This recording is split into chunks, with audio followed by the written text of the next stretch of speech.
C'est une nouvelle semaine qui débute pour nous avec une nouvelle équipe de réalisation avec toujours la même mission, vous apporter de l'information, de la découverte et surtout aussi du divertissement à travers l'émission Bonjour le Faso. Alors, excellente semaine à tous et bienvenue à ce nouveau numéro de l'émission Bonjour le Faso. Cette semaine, nous restons à Ouagadougou pour la rubrique à la découverte puisque nous sommes installés au Théâtre populaire de Ouagadougou pour cette rubrique. La revue de presse sera assuré aujourd'hui par Rachida Sadzongo que nous retrouverons d'ici là. Et dans la rubrique invité du jour, nous recevrons pour vous monsieur Ahmed Akwama. Il est le président de l'association Wendla Lafi et surtout porteur d'un projet. Il s'agit du projet dénommé « Je sacrifie 10 francs de mes crédits de communication pour lutter contre le terrorisme au Burkina Faso ». Vous allez comprendre plus donc les tenants et les aboutissants de ce projet avec notre invité de ce jour. Et dans la deuxième partie de cette émission, nous parlerons de crypto-monnaie avec nos invités qui seront là sur ce plateau pour nous parler également d'un projet qu'ils ont. Alors, installez-vous confortablement. Nous partons tout de suite et maintenant pour la première rubrique à la découverte du Théâtre populaire de Ouagadougou. Vous le savez, chaque semaine, nous mettons le cap sur un site touristique du Burkina Faso ou un espace historique, en tout cas, du Burkina pour la rubrique à la découverte 2. C'est vous faire connaître l'histoire de cet espace ou encore faire redécouvrir, en tout cas, un site touristique du Burkina. Cette semaine, nous restons à Ouagadougou et dans le quartier Samandin, plus précisément, pour vous faire découvrir, bien sûr, le Théâtre populaire de Ouagadougou. Alors, le Théâtre populaire de Ouagadougou, Théâtre populaire Désiré Bonogo, est un lieu de spectacle de Ouagadougou servant de site de concerts musicaux, de projections cinématographiques et de répétitions pour les acteurs culturels. Le Théâtre populaire de Ouagadougou est le fruit de la coopération entre la Corée du Nord et le Burkina Faso. C'est le capitaine Blaise Compaoré à l'époque qui a procédé à l'inauguration de cet espace, c'était en 1986.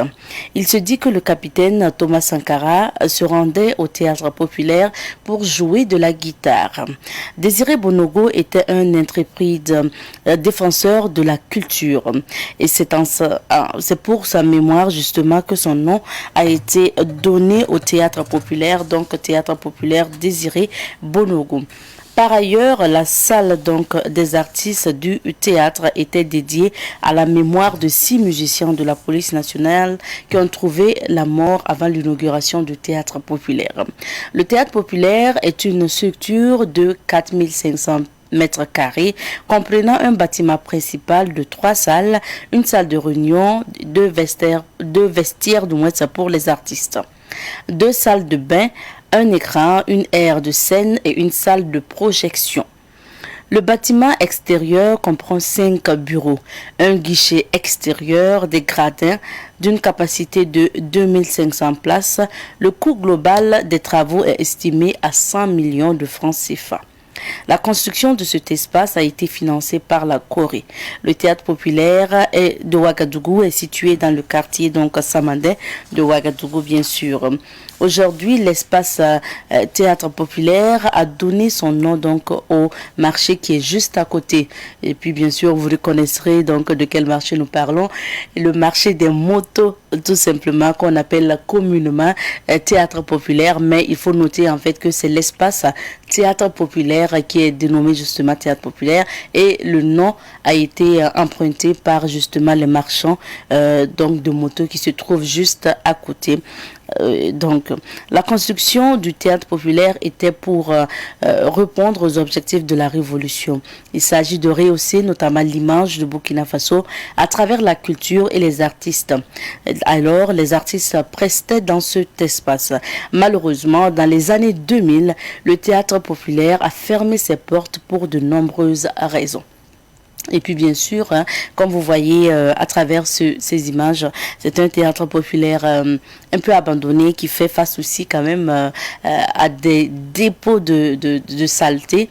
Mais grâce au ministère de la Culture burkinabé, de l'ambassade de la France et de la mairie de Ouagadougou, le théâtre populaire a été mis à la disposition du CDC. Donc il s'agit donc de la Termitière. C'est une structure qui intervient dans la chorégraphie, qui a recommencé à exploiter donc l'espace pour justement des spectacles, des répétitions de danse chorégraphique et bien sûr des diffusions de spectacles chorégraphiques. Mais il faut le dire, hein, d'un autre côté, on voit toujours un espace qui fait face toujours à l'insalubrité parce que l'espace fait face au bas-fond, il faut le rappeler tout simplement. Cette semaine, nous sommes installés à Samandé. Alors, bonjour à tous ceux qui nous suivent depuis Samandé, depuis Koukayar et puis depuis le quartier Goungé, tout simplement. Nous n'oublions pas surtout nos amis donc qui nous suivent depuis le Oué. Nos amis, donc, on vous passe également le bonjour. Merci de votre fidélité à cette émission. À présent, nous allons marquer une petite pause musicale. C'est le temps d'installer Rachid Assad Zongo pour la revue de presse. Après cette pause musicale, c'est important pour nous de nous informer et c'est l'heure pour nous de faire le tour de l'actualité nationale et internationale. Et la revue de presse est présentée aujourd'hui par Rachid Assad Zongo que nous retrouvons à présent. Bonjour Rachid et bienvenue. Merci, bonjour Abzeta et bonjour à vous qui nous suivez. Excellente semaine à toi.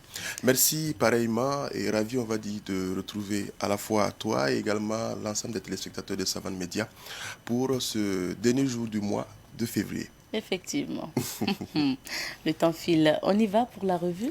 Merci Abzeta et avec justement ton autorisation, le premier journal qui nous entretient pour la lecture de la une des journaux, c'est Le Quotidien. Le Quotidien à sa une, on peut lire Transition au Burkina des assises nationales pour enclencher le processus de refondation, c'est-à-dire à la page 7. Toujours avec le journal Le Quotidien, Dr Luc Marius Ibriga à propos de la corruption et les engagements du MPSR confiés, je cite, « On ne peut pas dire qu'on va lutter contre le terrorisme et instaurer la sécurité si on ne lutte pas contre la corruption. » Je l'indiquais, ce sont les propos de Dr Luc Marius Ibriga à propos de la corruption et les engagements du MPSR. C'est à lire à la page 3 du journal Le Quotidien du jour. Autre sujet, situation humanitaire dans le Soum, des femmes et des enfants risquent de mourir dans les conditions les plus atroces. 3 points de suspension à lire à la page 8. Dans sa rubrique Le Voyageur de Guéna, le journal Le Quotidien traite un certain nombre de sujets. Et d'abord, dans le Louroum, on apprend une femme et 2 enfants tués par un engin explosif artisanal à Dougouri. À Kaya, les déplacés de Ankouna, toujours sans assistance. À Solé, 7 VDP tués dans un accrochage avec des terroristes. Et pour achever, dans la boucle du Mouhoun, des enseignants brutalisés par des terroristes. Peut-être nous poursuivons avec un autre journal, et cette fois-ci c'est l'Observateur Palga. L'Observateur Palga, dans ses titres, blocus de Djibo, quand la faim, la soif et la maladie menacent 200 000 âmes. Et puis transition, assise commando à la salle des banquets. Les dernières nouvelles du front, au nord, Tiou se vide de ses habitants, à l'est, Pama en otage. Corruption et situation nationale, Ibriga face aux hommes de médias. Voici le projet de charte, la CGTB garde ses distances. Et pour achever, guerre en Ukraine, si loin, si proche de nous. C'est à lire à travers la rubrique Commentons à la page 5 du journal L'Observateur Palga du jour. Un autre journal Abzeta, nous sommes cette fois-ci avec Sidoya. Sidoya dans ses titres, à sa une, confie lutte contre l'extrémisme violent en Afrique, le dialogue interreligieux prôné. Assise nationale de la transition, le MPSR est dans un processus inclusif, propos tenus par le lieutenant-colonel Daba Nao. Et puis, explosion à Bomblora, la Croix-Rouge Chine offre $50 000.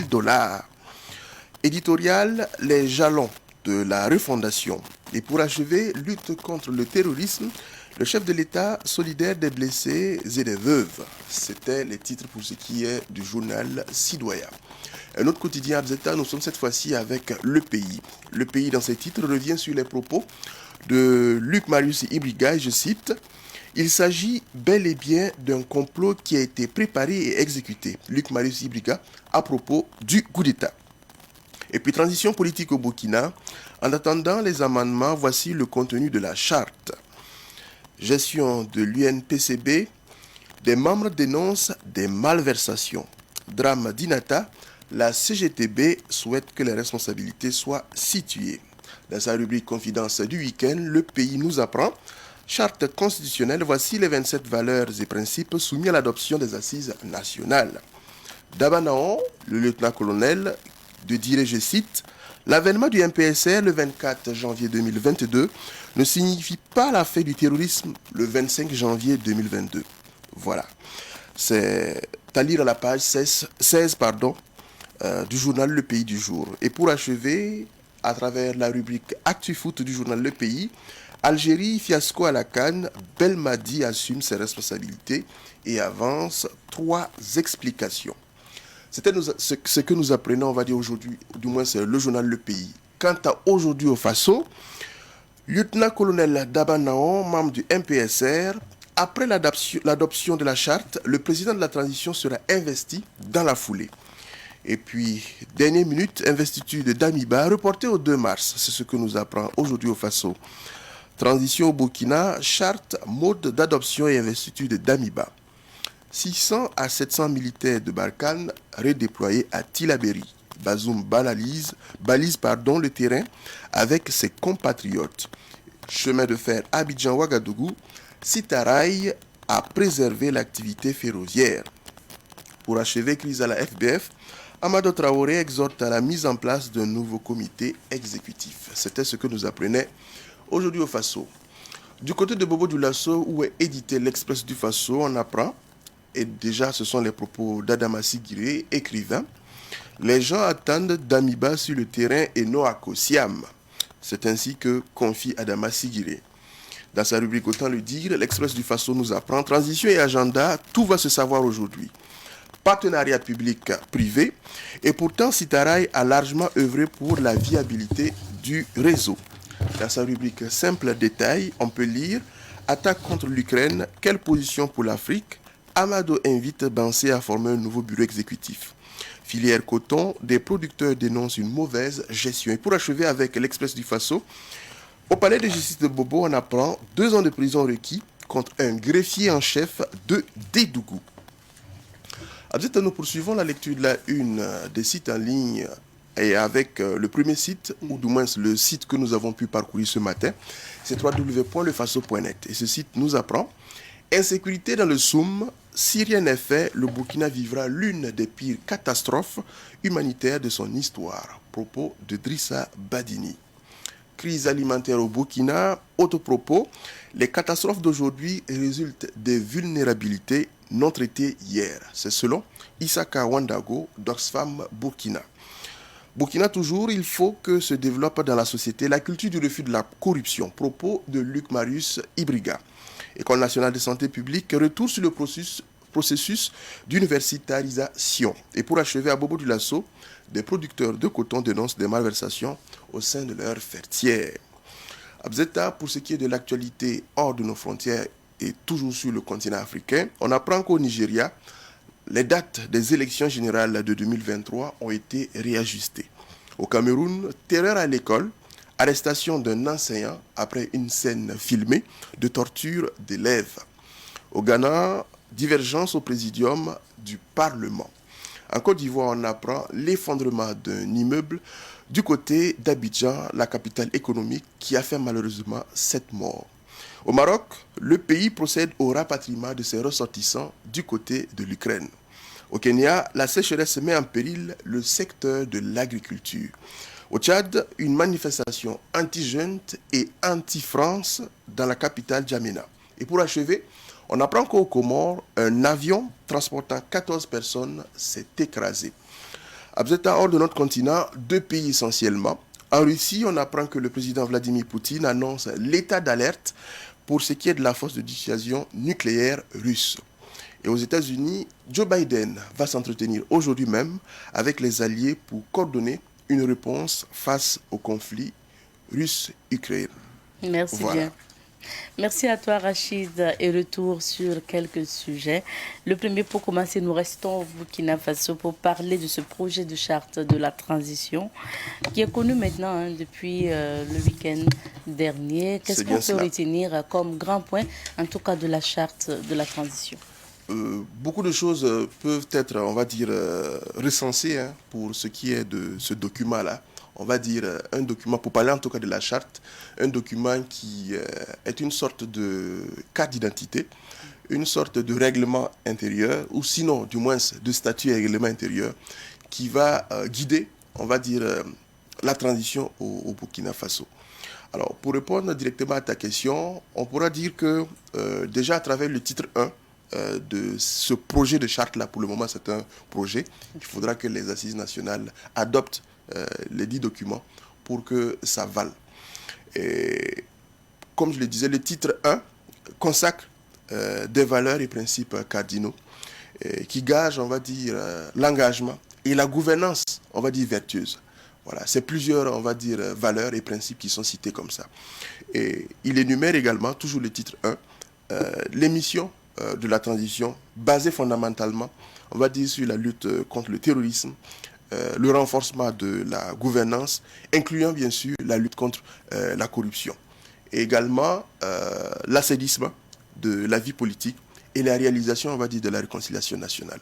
C'est ce qui ressort essentiellement, on va dire, du titre 1. Le titre 2, lui, il établit, on va dire, les organes de la transition, que sont le président du FASO, voilà, qui est le président du MPSR. Vous avez le conseil d'orientation et de suivi de la transition, le gouvernement de la transition et pour achever, l'Assemblée législative de la transition. Ce sont ces organes-là qui vont, on va dire, assurer la transition au Burkina Faso. Le président du Faso, dans la dénomination, en tout cas, le président du Faso, c'est le chef de l'État, comme on le sait. Et ce qui ressort en tout cas de cette charte-là, c'est qu'il ne peut prétendre ni candidater aux élections présidentielles, législatives et municipales. On parle de l'après-transition. Pour le conseil d'orientation et de suivi, qui est, on va dire, l'organe de définition et d'orientation de la transition, va s'intéresser, on va dire, aux questions de paix, de stabilité et surtout de sécurité nationale. Voilà. Donc, c'est une sous-boussole qui va accompagner l'exécution d'un certain nombre d'aspects, de questions pour ce qui est de la transition. Et à côté de cela, vous avez bien entendu le gouvernement de la transition, avec à sa tête un Premier ministre. Un Premier ministre, je précise, qui est un civil nommé par le chef de l'État, donc le président du Faso. Le gouvernement lui-même, et ce que la charte prévoit, c'est qu'il y ait 20 ministres maximum. Voilà. Donc le gouvernement qui sera mis en place pourra au maximum, on va dire, atteindre 20 membres. 20 personnes. Ça pourrait être aussi moins. Voilà. Voilà. Mais la limite, c'est 20 membres. Et cette répartition des 20 membres-là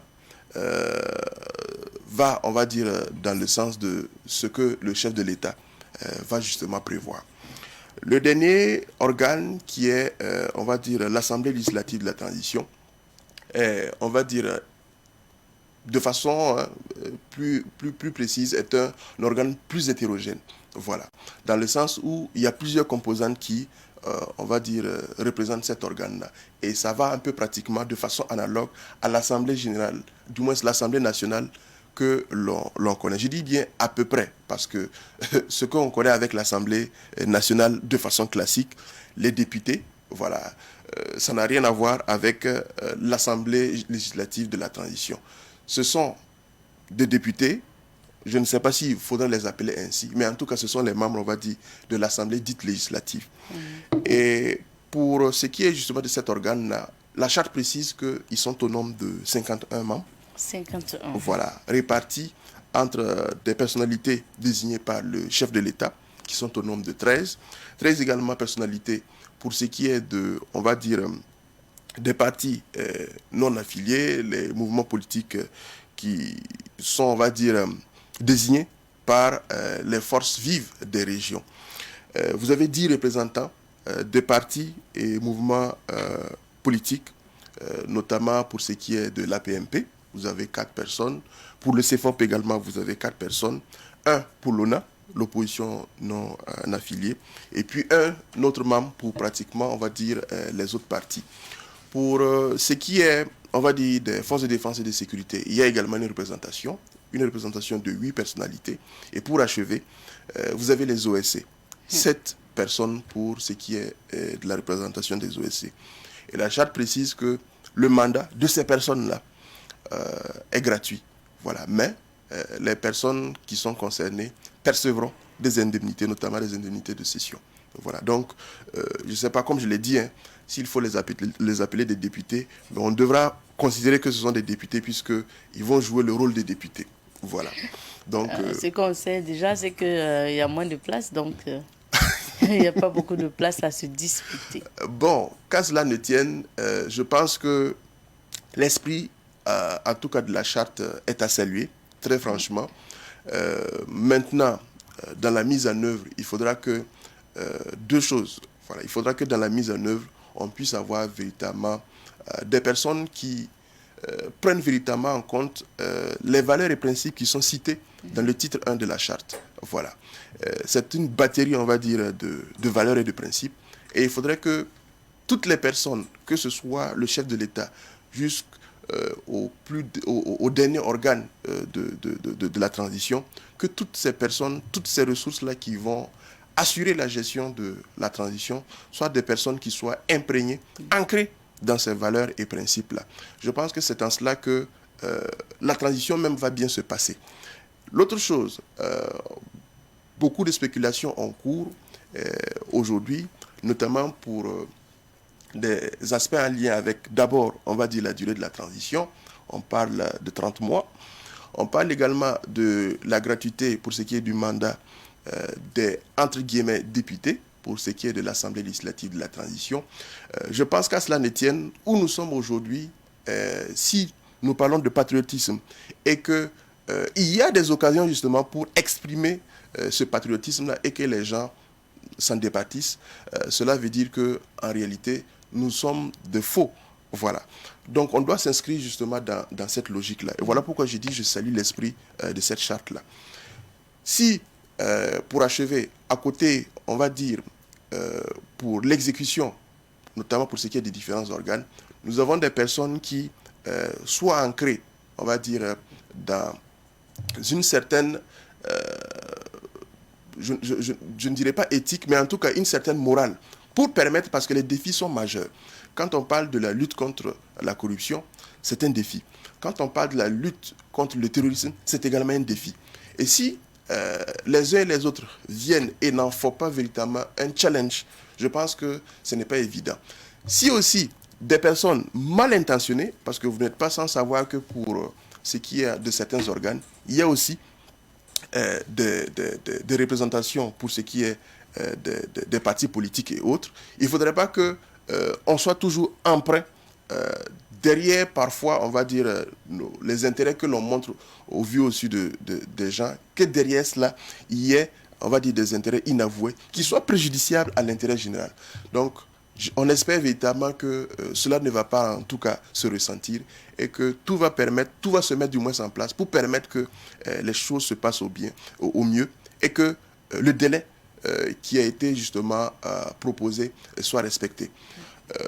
C'est possible que peut-être les 30 mois qui sont proposés, peut-être que ce soit revu, mais qu'à cela ne tienne, je pense que cela va dépendre de ce que va décider, on va dire en tout cas les assises nationales. Si tel est le cas et que ça doit être 30 mois, que chacun s'engage comme il se doit. Si c'est moins que cela aussi, que chacun également s'engage. On attend donc de voir. Et puis bien sûr, à côté de la charte de la transition, il y a l'agenda, bien sûr, du nouveau pouvoir, donc l'agenda de la transition. L'agenda de la transition, tout à fait, Abzeta, qui est, on va dire, la sorte de feuille de route qui va guider les actions de la plupart des organes qui composent, on va dire, la transition. Essentiellement, les axes stratégiques qui ont été cités dans cet agenda-là, c'est la lutte contre le terrorisme, c'est la réponse, on va dire, à la crise humanitaire, c'est la refonte, ou si vous voulez, la refondation de l'État et l'amélioration de la gouvernance. Et pour achever, c'est la réconciliation nationale et la cohésion sociale. En tout cas, des axes stratégiques, on le sait, constituant des axes majeurs pour ce qui est en tout cas du Burkina Faso. Dans l'agenda, de façon spécifique en tout cas, c'est assez détaillé. Pour ce qui est de la lutte contre le terrorisme, on parle véritablement d'un certain nombre d'aspects. Ça prend en compte la question des VDP, ça prend en compte, on va dire, le dispositif sécuritaire, militaire, ça prend en compte l'armement, etc., etc. Et on espère que si tant que cela, en tout cas, va dans ce sens-là, cela pourrait permettre, un temps soit peu, de venir à bout du terrorisme. C'est la même chose pour les autres questions. Et la question, par exemple, de la crise humanitaire, c'est principalement, on va dire, les déplacés internes. C'est également permettre qu'à côté de cela, ils puissent avoir aussi la lutte pour que la crise, par exemple, alimentaire que l'on connaît dans certaines régions ne s'étale pas. Voilà, pour qu'on ne se retrouve pas dans une situation véritablement difficile pour nous. La refondation de l'État, bien entendu, s'invite de façon fondamentale la question de la lutte contre la corruption pour qu'on puisse véritablement parler de refonte de l'État, pour qu'on puisse véritablement parler de gouvernance, on va dire. Voilà pourquoi j'ai dit que, en tout cas, les principes et valeurs qui sont énoncés dans le titre 1 de la charte, en tout cas, ce sont des principes et des valeurs qui doivent nous permettre, qui gagent véritablement une gouvernance vertueuse. Si tant que les personnes qui vont concourir à l'exécution de cette transition-là respectent textus, on va dire, ces valeurs et principes-là. Quand on parle d'œuvrer à la réconciliation nationale et à la cohésion sociale, je pense que c'est indéniable. Le gouvernement, ou sinon le MPP, le pouvoir qui était au pouvoir, l'avait essayé. Je me permets cette tautologie-là. Le pouvoir qui était au pouvoir l'avait essayé, l'avait entamé. C'est un processus qui est en cours. Je pense que le MPSR, en tout cas, doit faire en sorte que ce soit une réalité. Et on attend de voir concrètement ce qu'il en sera. Et pendant ce temps, Rachid, pendant qu'on parle de charte de la transition, d'agenda, la sécurité est toujours menacée par l'insécurité. C'est bien cela. Par les attaques. Belle tautologie. La sécurité est menacée par l'insécurité. On en voudra pour preuve que pratiquement pour la semaine écoulée et même au courant le week-end, on n'a pas en tout cas passé des annonces sans que parmi ces annonces-là, on parle d'attaque. On prendra pour exemple le cas du Lorum où une femme et 2 enfants ont été tués par un engin explosif. Vous avez le cas, on va dire, de Solé, où 7 VDP ont été tués dans un accrochage avec des terroristes. Vous avez le cas aussi de la boucle du Mouhoud, où des terroristes ont, on va dire, violenté, brutalisé des enseignants. Je veux parler de Doumbassa, voilà, qui est une localité située dans la commune de Yé. On précise toujours pour cette information-là que par la suite, les enseignants sont revenus toujours dans la même localité et ils ont pris à la fois des engins des enseignants, mais également d'un agent du service de santé, précisément de Djimbara, dans la commune de Gassan. Voilà. C'est juste des exemples comme ça qui nous interpellent sur la nécessité d'agir au plus vite. De plus en plus, vous voyez que à côté du fait que le MPSR, ou du moins les autorités de la transition veulent se mettre en place, à côté aussi persiste, on va dire, le terrorisme. Et cela, justement, n'est guère pour arranger les choses. Lorsque je citais, on va dire, au début de l'émission, la une, vous avez pu voir à travers un journal qui confiait que quand la faim, la soif et la maladie menacent 200 000 âmes à Djibo. Oui. Voilà, c'est une alerte qui n'est pas la première, voilà, du côté de Djibo. Sur les réseaux sociaux, ça ne cesse justement de faire, on va dire, tache d'encre, voilà. Et aujourd'hui, on en parle toujours. Il faudrait que les actions, en tout cas, puissent se densifier. Il faudrait que les actions puissent s'activer assez vite. Je pense que c'est important. C'est bien de s'asseoir, de se poser, mais il faut toujours lutter, comme on le dit. Parce qu'aujourd'hui, on a quand même des militaires au pouvoir, donc ça devrait bouger. Tout à fait. Il ne faudrait pas que chaque fois que l'on soit sur le plateau, que l'on revienne encore citer des attaques à n'en point fini. On voudrait également parler de succès.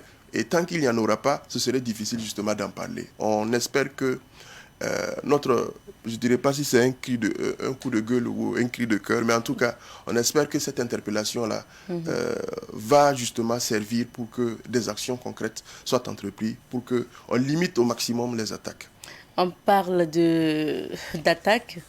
Vraiment, en Ukraine, c'est vraiment la guerre. Et on va s'intéresser justement à cette guerre Russie-Ukraine. Aujourd'hui, c'est l'Ukraine qui fait pitié, quoi. Franchement. L'Ukraine fait pitié. À travers les dégâts, à travers les morts, à travers, franchement, quand tu suis l'actualité, que tu regardes ce qui se passe en Ukraine. C'est vrai, Abzeta, c'est une situation assez complexe, on va dire, du côté de l'Ukraine.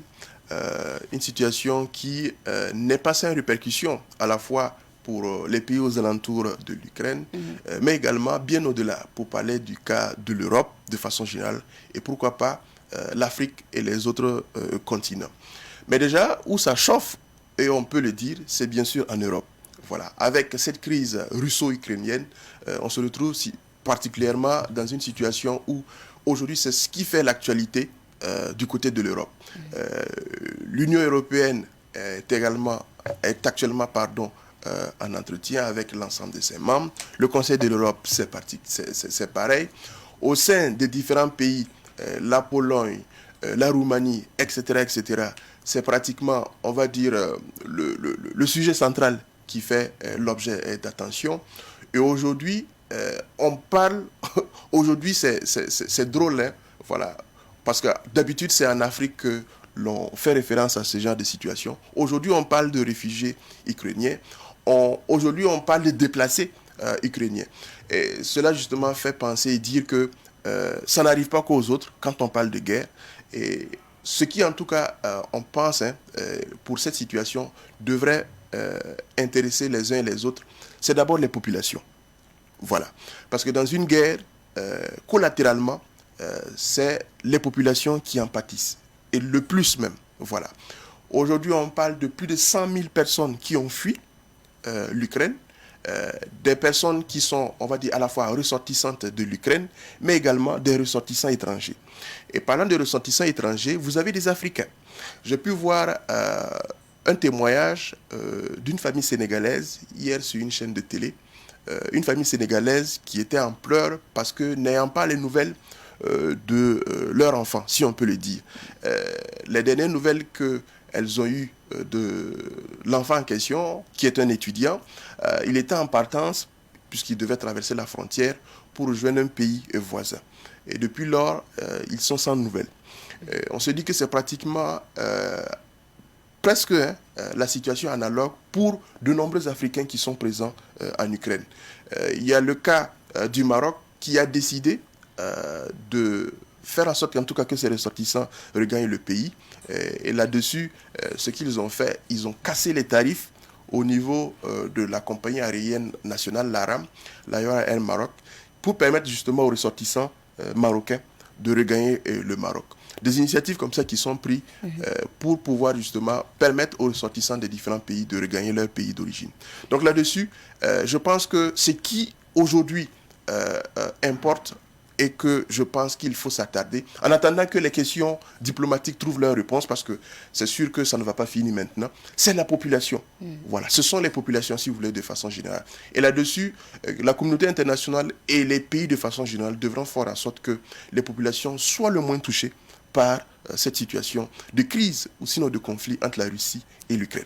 Notre temps est terminé, Rachid. On termine en football rapidement et on revient sur le plan national. On revient au Burkina Faso. Des acteurs appellent à la mise en place d'un comité exécutif représentatif d'un football national. Tout à fait. J'ai pu le lire à travers même un site, notamment ces propos d'Amadou Traoré, qui demande que Lazare Bansé, le président de la FEF, la Fédération burkinabé de football, revoie le comité exécutif afin qu'il soit plus représentatif, on va dire, de l'échiquier, si je peux le dire, footballistique burkinabé. C'est une note qui lui est adressée. On attend de voir quelle sera justement la réponse qui sera portée. En tout cas, ce n'est pas la seule, on va dire, interpellation ou note d'interpellation à l'endroit de Lazare Bansé, à la fois pour ce qui est du comité exécutif, quand on sait la guerre qui existe à l'interne, pour ce qui est de la FBF. Et on espère en tout cas que les jours à venir, toujours cette histoire de FBF à n'en point finir là, on va véritablement en finir. Parce que depuis l'annonce, on va dire, de la fin de contrat pour ce qui est de l'équipe technique, pour parler du coach national Kamou Malo et ses collègues, ce n'est guère, on va dire, simple au sein de la FBF. Et aussi les spéculations, malheureusement, ce ne sont pas des spéculations qui aident, on va dire, à résoudre, on va dire, le problème au sein de la FBF. Il faut qu'on trouve une solution et trancher définitivement. Bien sûr, merci à toi Rachid. Et tu restes avec nous, c'est l'occasion pour nous de faire le tour de quelques villes d'affaires pour découvrir les couleurs du temps. Nous poursuivons avec l'émission de ce jour et dans la rubrique invité du jour, nous recevons M. Ahmed Kouama qui a un projet aujourd'hui. Je donne 10 francs de mes crédits de communication pour soutenir et pour lutter contre le terrorisme au Burkina Faso. Vous allez découvrir plus ce projet juste après ça. Et il est bien installé sur ce plateau. Notre invité du jour, M. Ahmed Kouama, est le président de l'association Wen Lalafi et porteur du projet dénommé « Je sacrifie 10 francs de mes crédits de communication pour lutter contre le terrorisme au Burkina Faso ». Bonjour à vous, M. Kouama. Okay. Bonjour, Madame Nikiema. Bienvenue sur notre plateau. Merci. Alors, M. Kouama, vous êtes le président de l'association Wen Lalafi.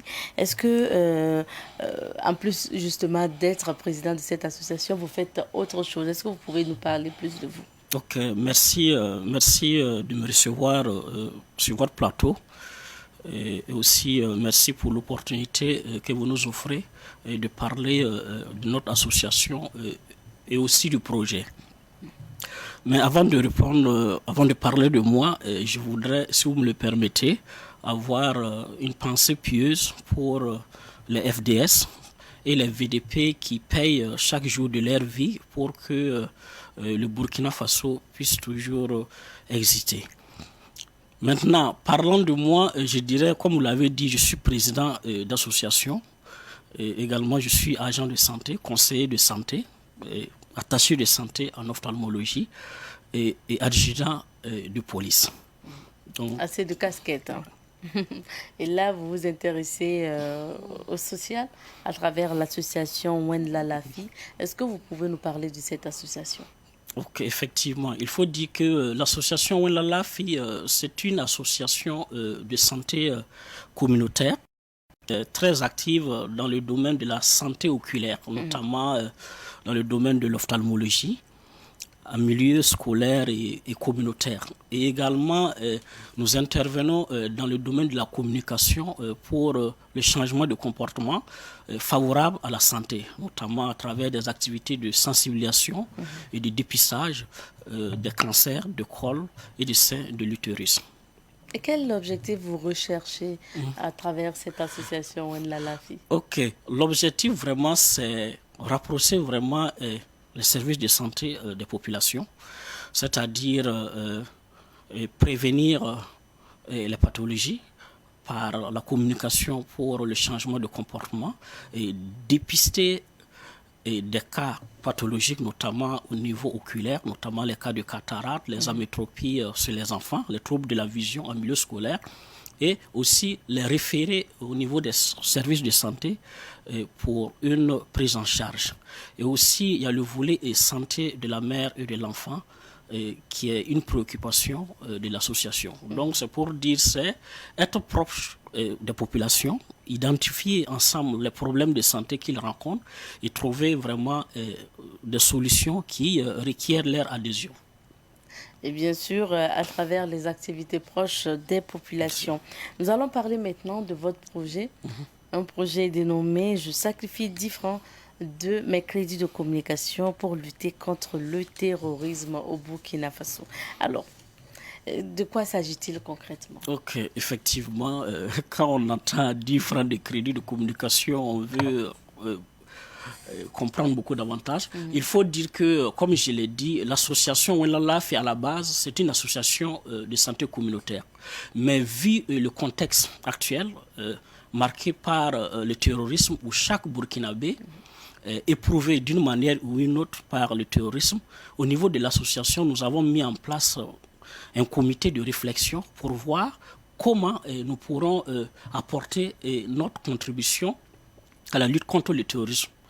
Donc c'est ainsi que le projet est né. Notamment, je sacrifie 10 francs de mes crédits de communication pour contribuer à la lutte contre le terrorisme. C'est-à-dire, c'est impliquer les populations et les réseaux de téléphonie mobile à la lutte contre le terrorisme de façon participative.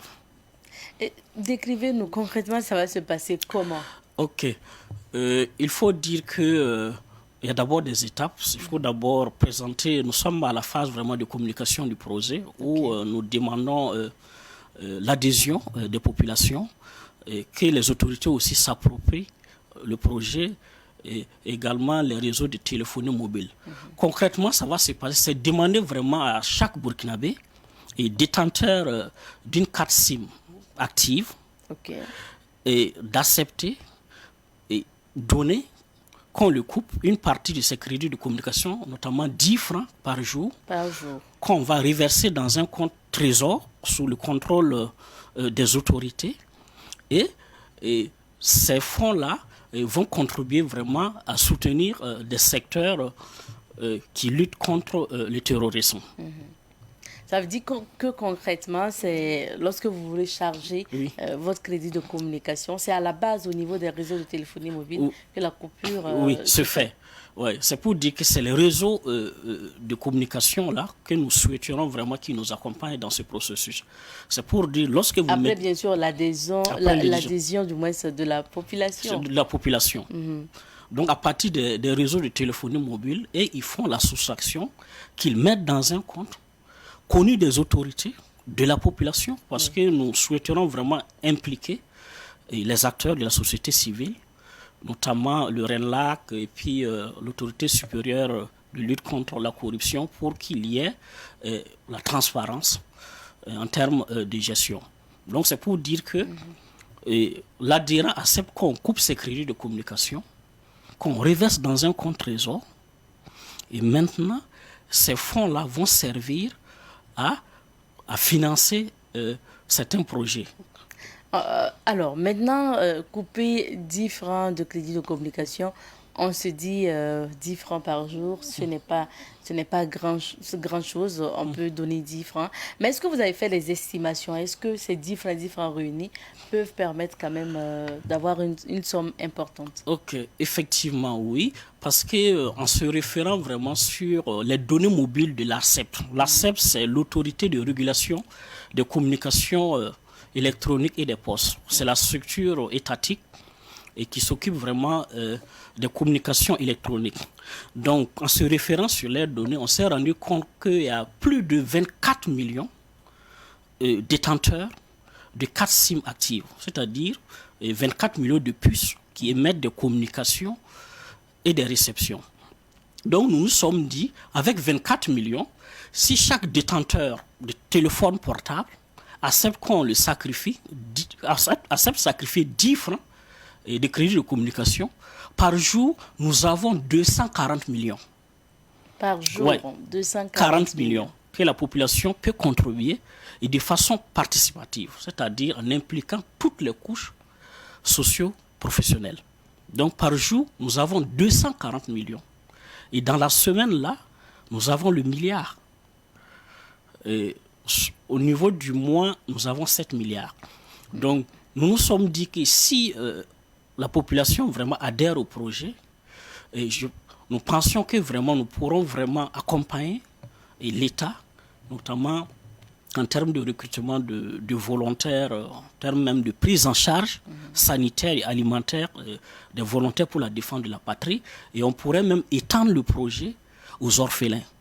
Parce que dans nos objectifs de ce projet-là, c'est également aussi prendre en compte l'orphelin et la veuve, notamment les orphelins VDP et FDS. Alors, dit comme ça, 7 milliards pour le mois. Est-ce que vous avez aussi pensé à une période? Peut-être est-ce que vous avez pensé au fait de faire peut-être des prélèvements durant un mois et après arrêter, ou bien ça sera en continu? Actuellement, ce sont des aspects que nous allons vraiment échanger avec les autorités. D'accord. Nous sommes déjà à l'état vraiment de communication et tous les apports vraiment sont attendus. L'objectif vraiment, c'est impliquer la population, c'est vraiment un projet citoyen qui n'est pas la paternité de l'association seule, mais de la population burkinabé. Alors, on se retrouve quand même avec des populations, des personnes qui ont très souvent les trois puces, donc pour parler des trois téléphonies, donc des trois réseaux de téléphonie mobile au Burkina, on se retrouve avec une seule personne qui a justement ces trois puces-là.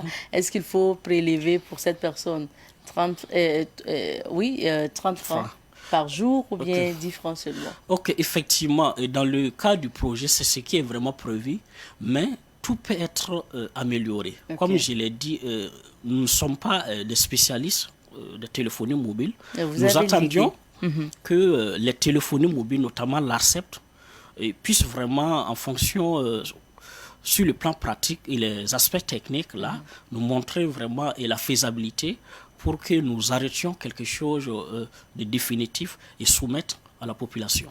Alors, est-ce qu'en termes donc, de rencontres, de partage justement de ce projet ou de présentation de ce projet, vous avez eu à faire des rencontres avec notamment des autorités? Vous parlez tantôt de l'ARCEP. Okay. Est-ce que vous les avez rencontrés? Oui, effectivement, pas officiellement.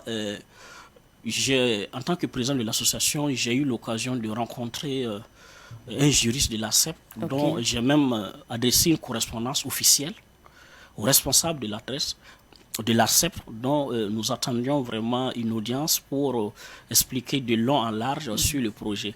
Également, nous avons adressé des correspondances aux autorités, notamment au président du FASO, au directeur général de la police, au chef d'état-major général de la police, pour les expliquer le projet. Comme c'est un projet d'intérêt national, c'est mieux d'abord que les autorités soient au courant.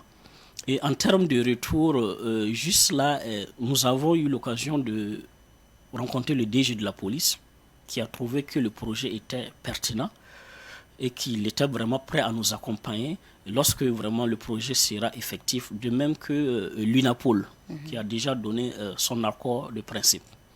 Donc, ça veut dire que vous avez déjà entamé la démarche, donc les démarches pour faire connaître plus ce projet. Vous avez parlé donc de ce projet intitulé « Je donne 10 francs de mes crédits de communication » justement pour soutenir la lutte contre le terrorisme au Burkina Faso. On sait que très souvent les Burkinabés, quand ils donnent de leur argent, ils veulent être rassurés quelque part que c'est pour la cause pour laquelle justement ils donnent leur argent. Comment vous allez vous assurer aussi de peut-être la crédibilité ou convaincre les populations de donner leurs 10 francs? Parce que dit comme ça ne dérangerait pas une personne de donner 10 francs pour soutenir l'effort de guerre. Mais après, il y a des réticences qui peuvent s'imposer parce que les gens peuvent se demander, est-ce que c'est sûr que l'argent va être destiné à ça? Okay. Effectivement, comme je l'ai dit tantôt, nous allons mettre des structures qui vont faire appel à des ressources humaines intègres.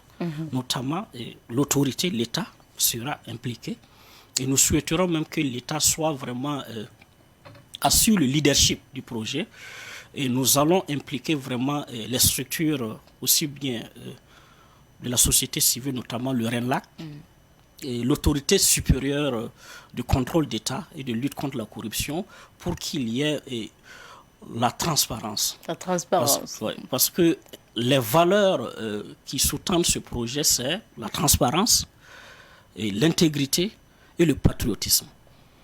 Donc, alors, ok, allez-y. Donc, ce sont des valeurs vraiment dont l'association Wenlalafi tient à cœur, et nous allons travailler à ce que toute la population soit informée de toutes les différentes étapes qui concourent à la réalisation du projet.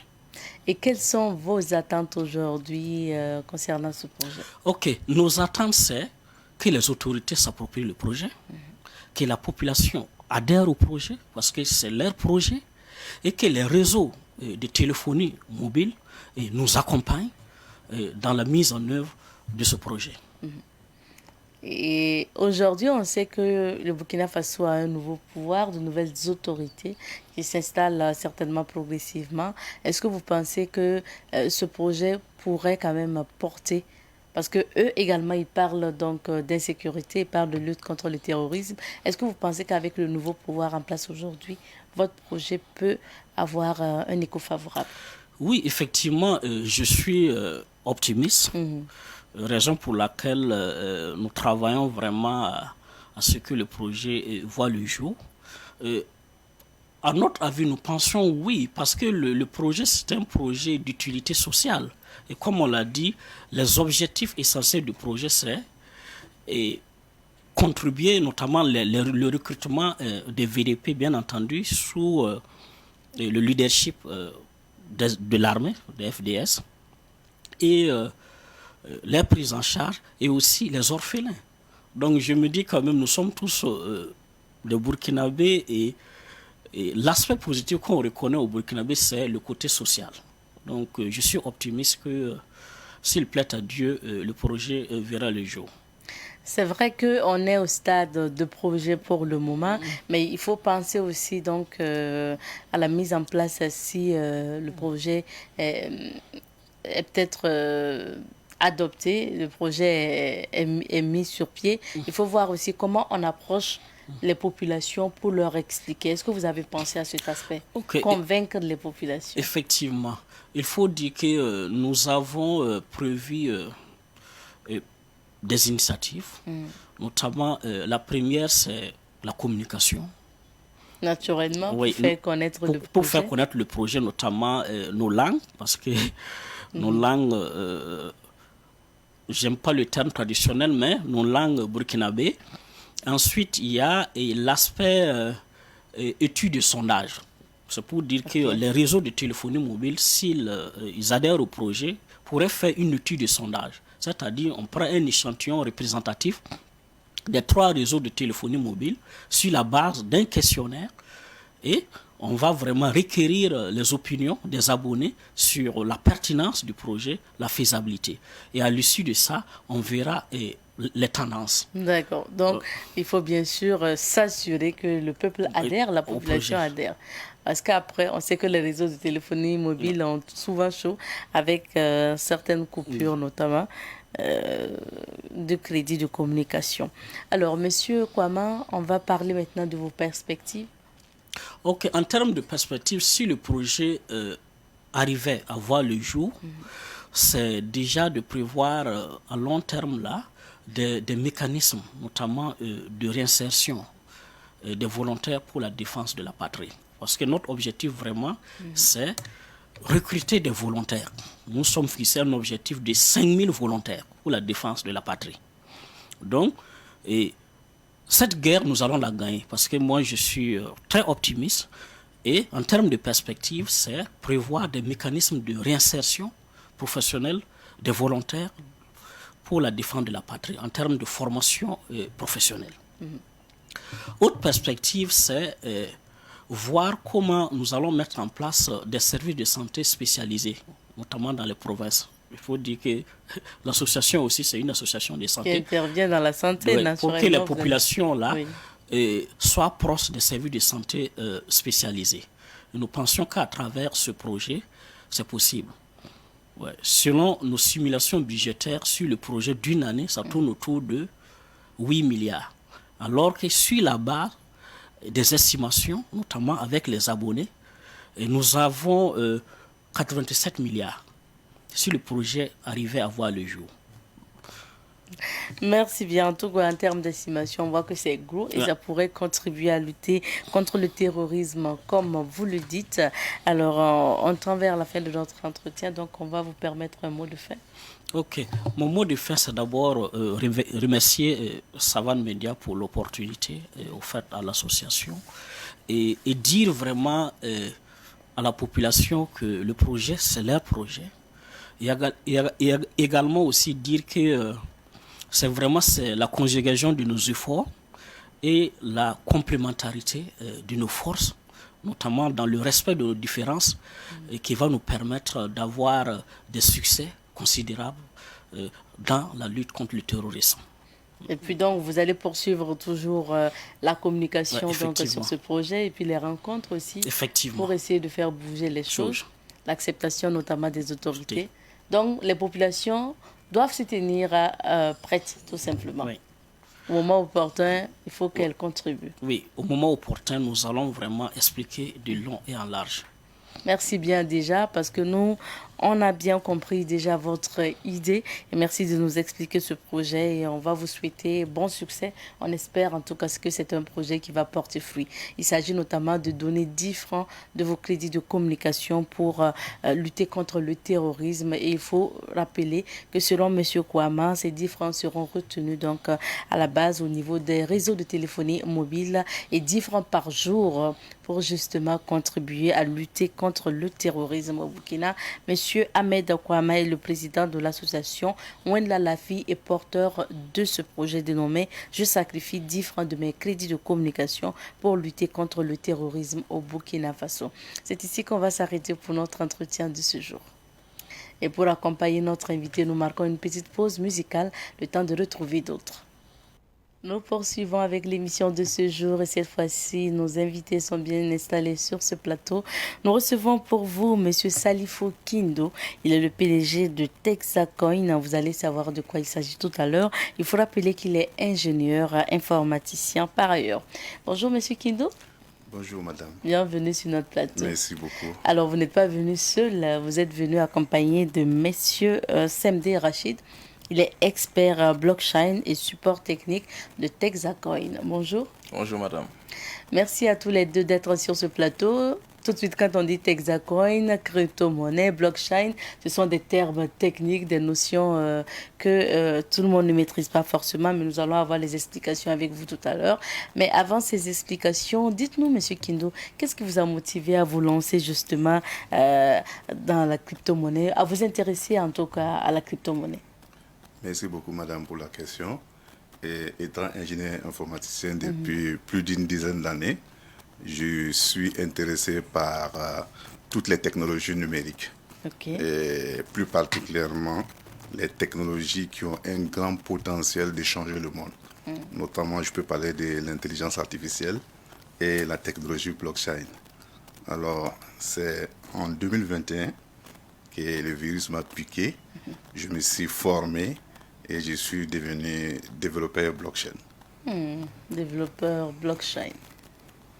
On va maintenant s'intéresser aux notions. Pour commencer, c'est quoi la crypto-monnaie, Monsieur Kindo? La crypto-monnaie, c'est tout simplement une monnaie numérique décentralisée. Alors, dans cette définition, il y a deux notions importantes. C'est-à-dire que numérique, le mot numérique, qui signifie que cette monnaie n'a pas une existence physique. Okay. C'est une monnaie virtuelle qui n'existe que dans les ordinateurs et les téléphones de ceux qui la possèdent. Ce n'est pas une monnaie physique comme l'euro et le dollar ou les francs CFA. La deuxième notion importante dans cette définition, c'est l'aspect décentralisation. C'est-à-dire que c'est une monnaie qui n'est ni créée ni contrôlée par une banque, un État et un gouvernement ou un organe central. Voilà, de façon... Elle est contrôlée par qui alors, M. Kindo? Elle est contrôlée par la blockchain. Elle est contrôlée par un système informatique. Alors, dit comme ça veut dire qu'on se retrouve avec de l'argent qui n'existe pas physiquement, qu'on ne peut pas toucher, mais c'est de l'argent qu'on peut retrouver au niveau de nos ordinateurs et au niveau donc de nos téléphones. Tout à fait. C'est bien compris. Maintenant, on entend aussi la notion de blockchain. Qu'est-ce que c'est? La blockchain, ou blockchain si vous voulez, ça dépend. C'est la technologie qui permet de créer et de faire fonctionner l'ensemble des crypto-monnaies. Ok. Alors, c'est une technologie révolutionnaire qui est comparable à un gros registre dans lequel sont répertoriés l'ensemble des opérations en lien avec une activité donnée. Et cette activité peut être financière ou pas. Alors, cette blockchain a un certain nombre de particularités. C'est-à-dire que c'est un système qui est ouvert, transparent et infalsifiable. C'est un système qui est hyper sécurisé Et c'est ça qui lui permet de résoudre un certain nombre de questions de développement. Et les cas d'usage possibles de la blockchain sont quasiment illimités. Je vous citais tantôt la possibilité de créer et de gérer la crypto-monnaie. Elle permet également de créer un cadastre électronique. Elle permet de créer des identités numériques d'une population donnée. Elle permet d'authentifier des documents. Elle permet de créer des objets d'art numérique qu'on appelle NFT. Elle permet aussi de créer quasiment tout un monde virtuel qu'on appelle métavers. Elle permet aussi de faire de la tokenisation, c'est-à-dire subdiviser un projet en plusieurs petites parts et des gens qui sont intéressés par ce projet vont venir acheter ces tokens afin de financer le projet. Donc, vraiment, c'est une technologie. Une technologie. Alors, Monsieur Kindo, pour revenir par exemple à la crypto-monnaie, vous nous avez expliqué simplement, hein, c'est une monnaie virtuelle, on ne peut pas toucher cette monnaie-là, mais quand même qui permet aussi, qui fonctionne à travers l'ordinateur ou le téléphone. Est-ce qu'on peut faire par exemple des achats avec la crypto-monnaie? Merci pour la question, tout à fait. Et c'est à travers des wallets ou des portefeuilles électroniques. Okay. Pour utiliser de la crypto-monnaie, il faut posséder un wallet ou, si vous voulez, un portefeuille électronique. Et c'est dans ce portefeuille électronique qu'ils sont stockés vos crypto-monnaies. Okay. Et vous pouvez faire un transfert de portefeuille à portefeuille. Si moi je vais acheter quelque chose avec vous... Par exemple, si moi je possède une voiture tout à fait. Et que vous voulez acheter ma voiture, vous procédez comme? Je demande votre adresse, c'est-à-dire le numéro de votre wallet. Okay. C'est comme le numéro de votre mobile monnaie. Pour vous faire du transfert de mobile monnaie, et j'ai besoin de savoir votre numéro de téléphone, n'est-ce pas, pour vous transférer l'argent. C'est la même chose avec la crypto-monnaie, c'est des portefeuilles électroniques. Chaque portefeuille électronique a un numéro de compte qu'on appelle adresse.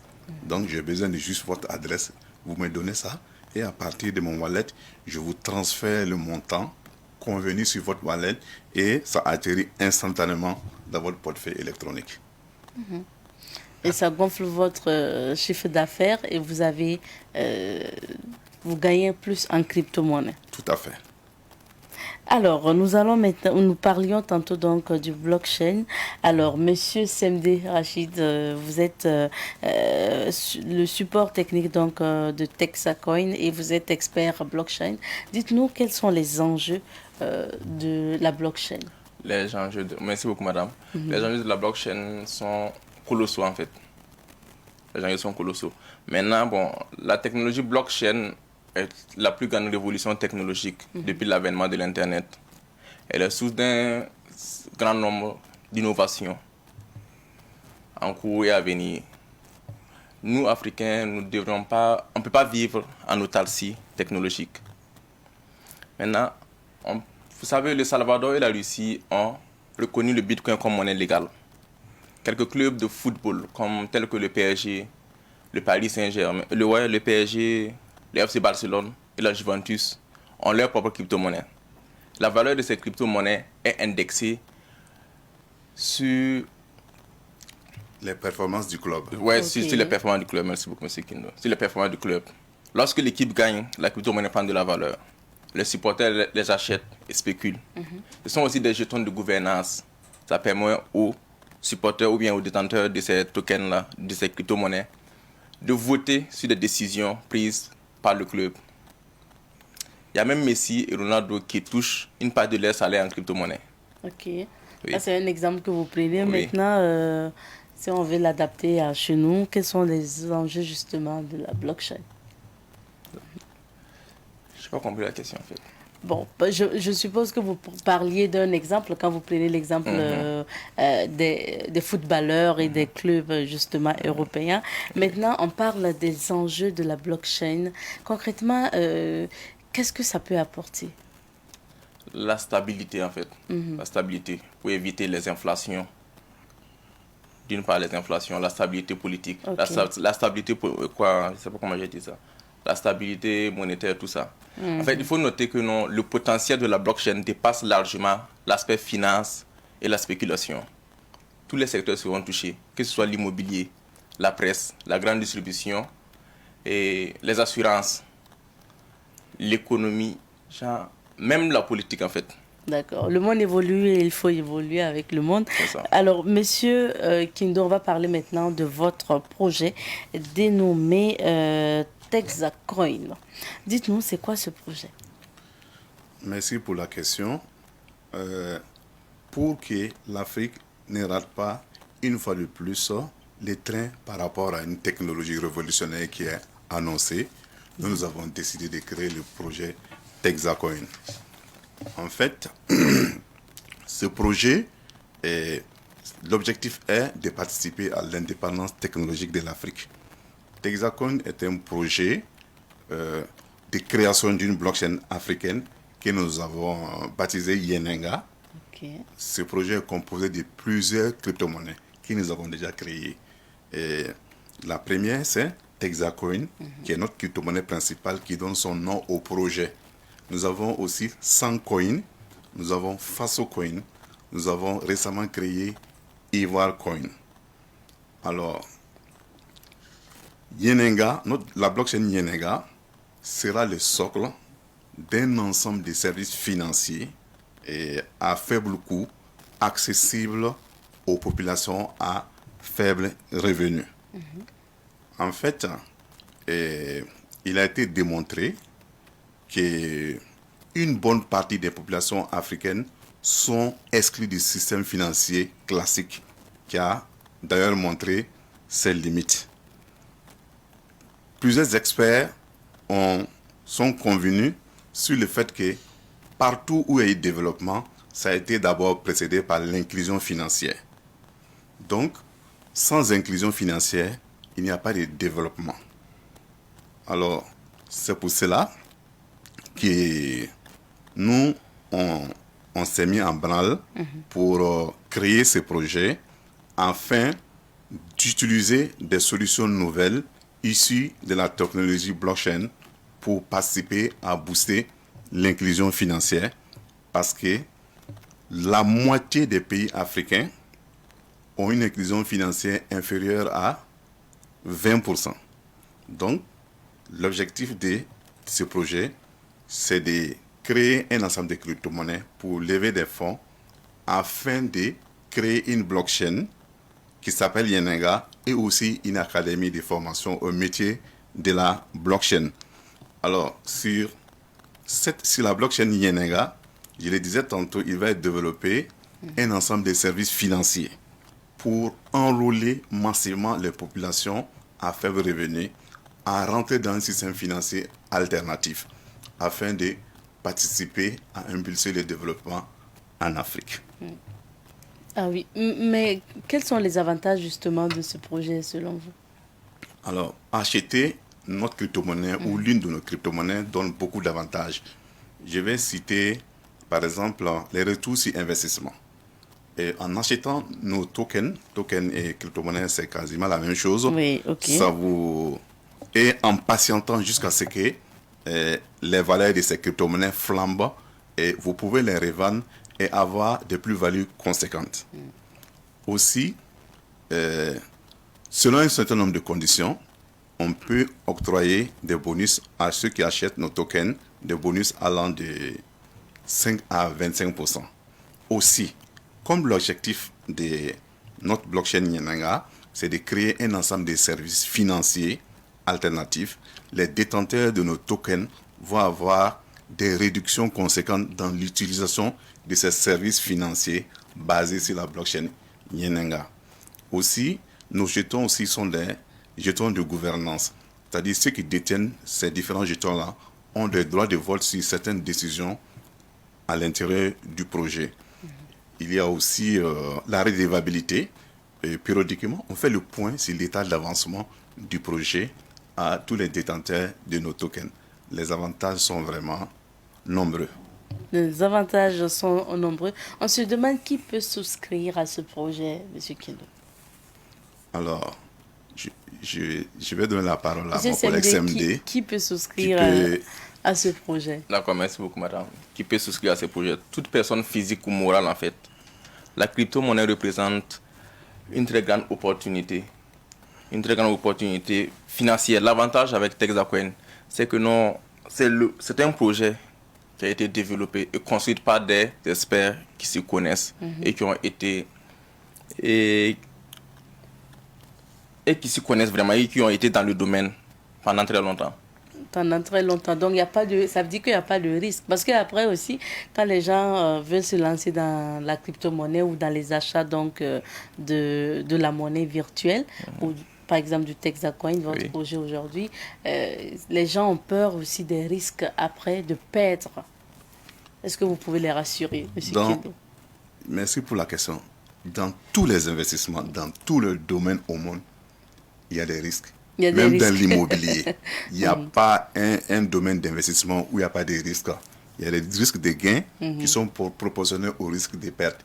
Il n'y a pas un seul business, et que ce soit la crypto-monnaie ou pas, où il n'y a pas de risques. Donc, je peux comprendre les populations. Comme il y a eu des situations très fâcheuses ici au Burkina, et les gens confondent, mais je comprends. Est-ce que vous voyez? Seulement, il y a beaucoup de projets de crypto-monnaie qui sont sérieux. La crypto-monnaie n'a pas, c'est une technologie aussi révolutionnaire, ne peut pas être créée pour juste créer des problèmes aux gens. Je vais dire les mots pour arnaquer les gens. Non, il y a de bons projets et le projet et la crypto-monnaie, il y a des bons projets de crypto-monnaie. Et il y a des gens aussi quand même qui ont des gains après. Oui, bien sûr. Il y a des bons exemples, j'ai envie de dire. Oui, tout à fait. Et il était en train de citer les bons exemples. Et il n'a certainement pas fini de citer, tellement c'est exhaustif. Donc, nous comprenons la population. Il y a des risques de gains, il y a des risques de pertes, comme dans tout business. Comment on peut souscrire à ce projet et comment ça peut se faire? Alors, c'est simple. Je parlais des wallets tantôt. Voilà. Nous avons développé un certain nombre d'interfaces informatiques, une application mobile et une application web, et à partir desquelles on peut acheter nos différents tokens. Voilà. L'application mobile se trouve sur Play Store et nous avons aussi un groupe Telegram qui compte 6000 membres et on échange à l'intérieur de ce groupe pour donner des informations aux uns et aux autres sur comment souscrire et donner des informations sur l'état d'avancement du projet. Ok. Alors, M. Algenot a terminé. On va bien sûr laisser les adresses et les contacts pour ceux qui sont intéressés, qui souhaitent souscrire pour avoir plus d'informations. Alors, notre WhatsApp, notre contact téléphonique et en même temps WhatsApp est très facile à retenir. 77 76 77 77. Okay. Je répète, 77 76 77 77. C'est notre d'ailleurs WhatsApp. Affiché. Voilà, c'est notre WhatsApp et notre contact téléphonique. D'accord. Et puis vous avez bien sûr le site web sur l'affiche. Contactez tout simplement M. Kindo et son équipe pour vous intéresser plus à Texacoin, ce projet. Merci à vous d'être passé. Merci de nous Merci avoir à vous, M. reçus. Semdé. Alors, je dis également merci aux fidèles téléspectateurs de cette émission. C'est ici qu'on va s'arrêter pour Bonjour le Faso d'aujourd'hui, puisque le temps imparti à cette émission est terminé. Rendez-vous demain mardi pour d'autres aventures. On se dit que